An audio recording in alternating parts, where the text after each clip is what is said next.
Viewers, thank you for staying with us here in The Scope. In this segment, we're going to discuss a plot to attack a small Muslim enclave in New York State by young white men, one as young as 16. 23 firearms and several improvised explosive devices were found in their possession, yet they have only been charged with criminal possession of weapons and conspiracy. Would the charges be more serious had a Muslim plotted such an attack? To discuss that further, we're now joined by Mr. Michael Arnold, who is Deputy Researcher at TRT World's Research Center. He's currently a PhD student in the Arab and Middle East History program at the American University of Beirut. Michael, as always, thanks for joining us here in The Scope. How did you feel when you heard about this story and how media and authorities reacted to it? Well, unfortunately, I think, in terms of how the media and authority reacted to it, it's come to be a common theme when it comes to violence, or in this case, threatened violence or planned violence perpetrated against Muslims. So, of course, it's always tragic to hear about these things. But in terms of the narrative, how it's sort of been spun, I think this is something that we've come to expect. You know, Michael, I imagine the American authorities or Western authorities would argue, listen, at least we caught these men. We've made it public. We went through with that lead that we got from the 16-year-old who pointed out that this may be occurring. Should they be given credit where it's due? Sure, of course. I mean, in terms of the immediacy of the event itself, law enforcement being able to step through and prevent the event from happening, I think that in any situation should be applauded. However, I don't think that should take away from the larger issue, which has been accelerated under the Trump administration, but really exists in the United States long before this, and other places as well, but of this otherization of not just Muslims, right? So this is connected not just to Muslims, but as we see in the US now, of Latin Americans, local African American communities, Muslims, Jews, etc., right? So we have this sort of narrative of really kind of otherizing people who fall outside of the so-called mainstream communities. And then this may be particularly acute when it comes to Muslims, of course, in the post 9/11 world, but it's not exclusive. It's not exclusive to them.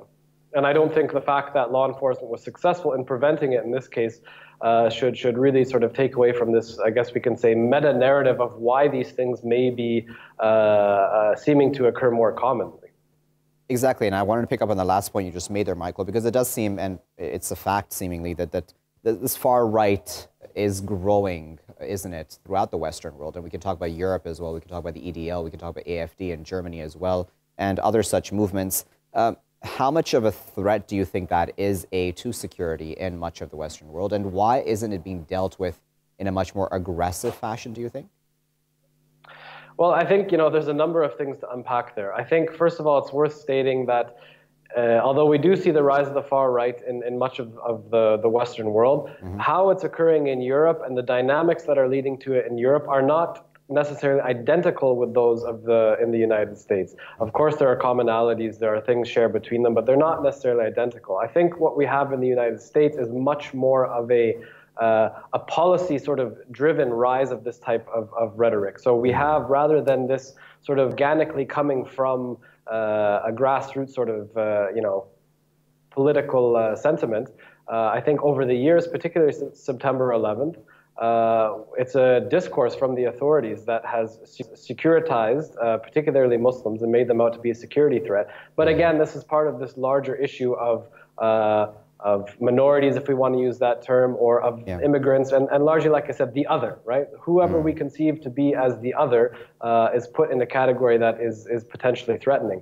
In terms of the threat that these groups represent, I think Western intelligence agencies have been fairly forthcoming with that and saying that these groups definitely represent a threat. I know in my own home country, Canada, the intelligence services there have made it very clear that the right-wing groups in that country, and it's in that country, it's much less the United States, represent a significant threat. And I think the American authorities would say the same thing. But again, I think that is different than kind of understanding how this narrative plays out, particularly amongst the public and in the media and amongst politicians, maybe more so than amongst the actual security services themselves.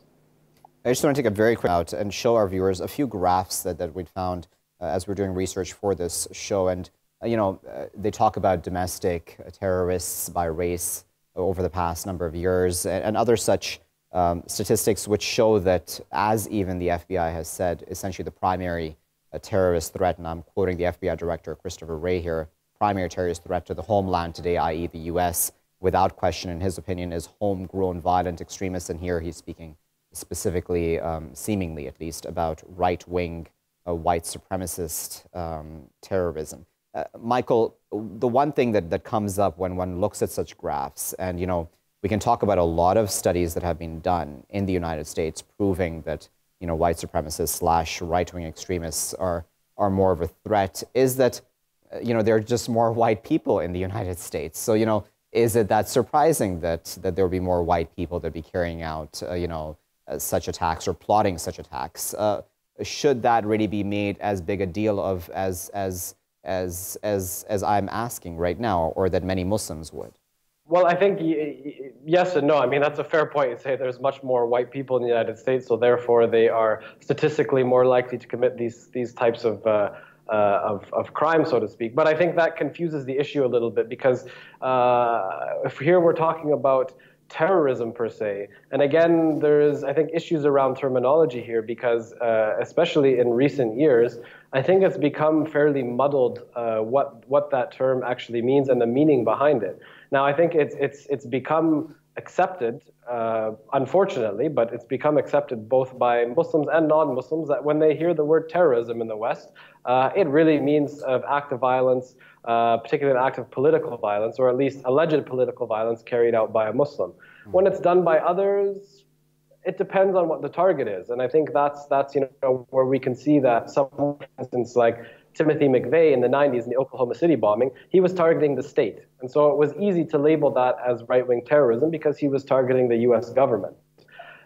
Acts of violence or threatened acts of violence against individuals or against communities, I think it becomes a bit more muddled in that case in terms of their willingness or not willingness to call them terrorism, aside from what the legal definition may be, which is not my sort of field of expertise, but in terms of how the narrative plays out. I think, violence perpetrated against the state, it's very easy to call terrorism from the perspective of the authorities, from the perspective of the media and the larger public. Violence or threatened violence against communities, be it against Muslims or be it against the Jewish community, as we saw in the U.S. with that recent mass shooting at a synagogue in Pennsylvania, there is some questions of what to kind of call this violence and how to really understand it.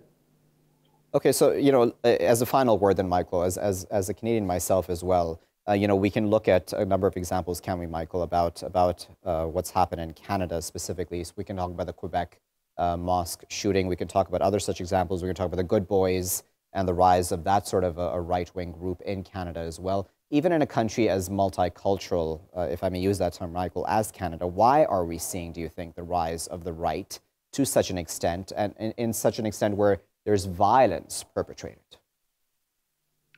Well, and I think maybe this is not the most popular opinion, but I think there's two perspectives on that. One, I think very much so, and it's very real, but more in the shorter term, is this sort of narrative that's been perpetrated by the authorities, particularly in the United States, which, of course, as we know, will affect views in Canada, will affect views in Europe, it being sort of obviously the superpower and sort of the so-called leader of the Western world. So I think that cannot be denied, that there's been a narrative, particularly towards Muslims, but not only against Muslims, as the other or the foreigner representing a security threat.